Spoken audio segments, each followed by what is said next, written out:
بسم اللہ الرحمن الرحیم۔ محتاج سے مہنگا مال خریدنا احسان میں ہے اور صدقے سے بہتر ہے۔ پریشانیاں تو آتی جاتی رہتی ہے اور آتی جاتی رہیں گی، بس تم اللہ سے کبھی امید مت چھوڑنا۔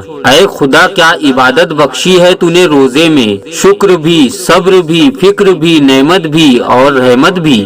دعا کیا کرو اور دعا کے ساتھ ساتھ صبر بھی کیا کرو، کیونکہ اللہ سب کی سنتا ہے لیکن کسی کسی کو صبر کے لیے چنتا ہے۔ اللہ تعالیٰ کو بہت پسند ہے جب تم دنیا والوں سے نہیں بلکہ اللہ سے مانگتے ہو، یا اللہ کچھ دے نہ دے، بس ماں باپ کا سایہ نہ اٹھا سر سے۔ اگر اللہ دے تو اسے کوئی نہیں چھین سکتا، اور اگر اللہ چھین لے تو اسے کوئی نہیں دے سکتا۔ جو اللہ کی راہ میں خرچ کرنے میں کنجوسی کرتا ہے وہ اصل میں اپنے ہی ساتھ کنجوسی کرتا ہے۔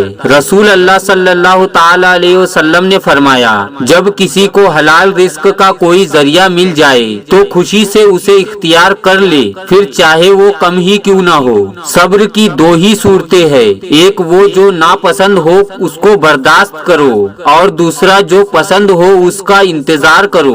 سچا مومن خوشحالی میں اللہ کا شکر ادا کرتا ہے، اور جب وہ مفلسی میں ہوتا ہے تو صبر سے کام لیتا ہے۔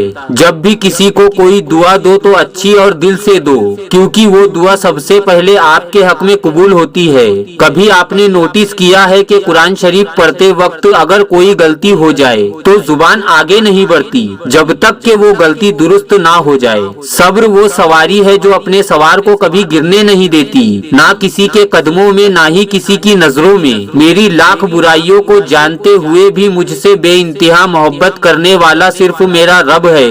سب سے اخلاق سے بات کرو، کیونکہ انسان پر سب سے زیادہ مصیبتیں اس کی اپنی زبان سے ہی آتی ہے۔ جب بھی دعا مانگو تو اپنی اوقات دیکھ کر نہیں، اپنے رب کی شان دیکھ کر مانگو۔ تقدیر کے لکھے پر شکوہ نہ کر اے انسان، کیونکہ تو اتنا عقل مند نہیں کہ اللہ کے ارادے سمجھ سکے۔ اپنی پریشانیوں سے کبھی دکھی مت ہونا، کیونکہ سنا ہے اللہ جس سے محبت کرتا ہے پریشانیاں بھی انہی کو دیتا ہے۔ جو برا کہے چپ ہو جاؤ، جو ستائے صبر کرو۔ اللہ کی قسم ایسی طاقت بنو گے کہ پہاڑ بھی راستہ دیں گا۔ جتنا زیادہ آپ قرآن پڑھتے ہیں اتنا ہی زیادہ آپ اللہ کے قریب ہوتے ہیں۔ کبھی کبھی دعائیں رب کے فیصلے نہیں بدلتی ہے، لیکن آپ کا دل بدل دیتی ہے اور رب کے فیصلے کے مطابق کر دیتی ہے۔ دعا اپنے لیے مانگنا عبادت ہے اور دوسروں کے لیے مانگنا خدمت ہے۔ عبادت سے جنت ملتی ہے اور خدمت سے خدا ملتا ہے۔ علم مال سے بہتر ہے، کیونکہ علم تمہاری حفاظت کرتا ہے جبکہ تم مال کی حفاظت کرتے ہو۔ گناہ کی طرف مائل ہو تو یہ تین باتوں کو یاد رکھنا: اللہ دیکھ رہا ہے، فرشتے لکھ رہے ہیں، اور موت ہر حال میں آنی ہے۔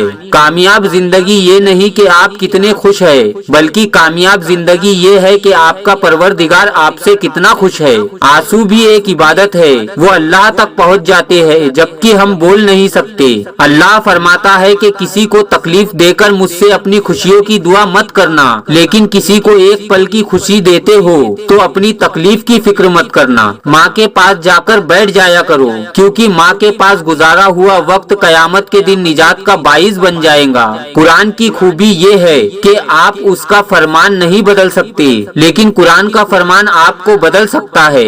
اللہ جانتا ہے کہ آپ کے لیے سب سے اچھا کیا ہے اور کب آپ کو وہ چیز عطا کرنا ہے۔ ہمیشہ یہ سوچ رہا ہوں کہ مجھے میرے رب نے بہت کچھ دیا ہے، اگر میرے اعمال کے مطابق دیتا تو میرے پاس کچھ بھی نہ ہوتا۔ محبت رب سے ہو تو سکون دیتی ہے، نہ خوف جدائی کا، نہ غم بے وفائی کا۔ سب کچھ اللہ کی مرضی سے ہوتا ہے، اللہ کی مرضی کے بنا ایک پتا بھی نہیں ہل سکتا۔ عزت، دولت اور تکلیف مانگی نہیں جاتی، کمائی جاتی ہے۔